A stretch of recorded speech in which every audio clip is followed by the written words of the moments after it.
Nyangka kepegah Pak Ron. Bila lakon ijak ulua daerah. BJO Medan tu. Umpama ji na barang lelang lah, kuat minta barang lah, kuna belanja lah. 3 minggu bentar. 7 euro ataupun katakanlah 10 euro. Nyan hitung aja kak. Lam 3 minggu, paduk euro na ke euro na. 5 euro. Berarti ni hitung aja. Menyaidih 3 minggu, gebetun. 5 euro nyampe na peti. Ka pasti nada pula tempat kemaguan kan. Nah, bang. Hah?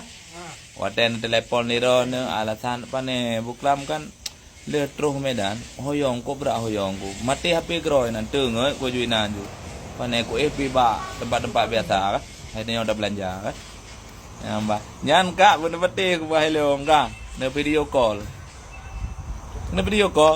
menyalang hotel terus bakal mama no ni video call ana mo da jo ragam tu ko ni nan dek kada biak kale an awak ino telepon main kan tanya peluang luar gede pak lebih hotel nyampe ne boleh hari kak 2 jam le jam ne putun dengar ne video call tapi na ana pak khabar manya ke kan dek alasan dengar ku tak ana pu bang ta bra rindu koron ana mo da jo nyang ko ke kan jada ha ke plane apa ke plane dota ke la abe bateri 2 jam abe bateri ana cah lah hotel ha puan ne buka stok kontak lah hotel nah Dulu cahlah, menya malam tinggal hati lagi angkat, nyangka juga kan. Ini motor nak tetap, menya kena terlihat angkat, merupakan lom periyot aku. Siapa sih na? Anak pun buat. Hah? Makanya hotel kerja, duit tu pada orang set buat. Leuro bulan ni. Angkat? Cika menahan negara juga, nepede aku buka. Hah? Baik tanya meno, tanya kamu ragam angkat. Wah baron. Di saat merumpak yang bening lain. Nyan cikam oh ju. Nya melikut mangada. Melikut mangada. Mumbule linanga. Ha? Mumbule jaro aja. Aki mumbule.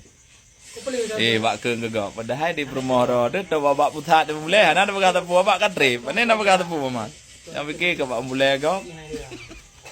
Nya rumah mendong dengan jadi ada lah kau lu. Bere ya minta rezeki jak gede, jak 3 minggu tu kan. Hotel bon tu naik po kue oleh-oleh Medan. Kau tu po oleh-oleh. Kue po gro yang kue deh je po gro i. Ha?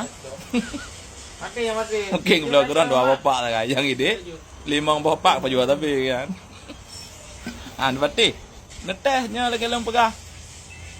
Ai ron uragam be nak pengen gelung. Kau pegah lagi. Anak pengen gelung.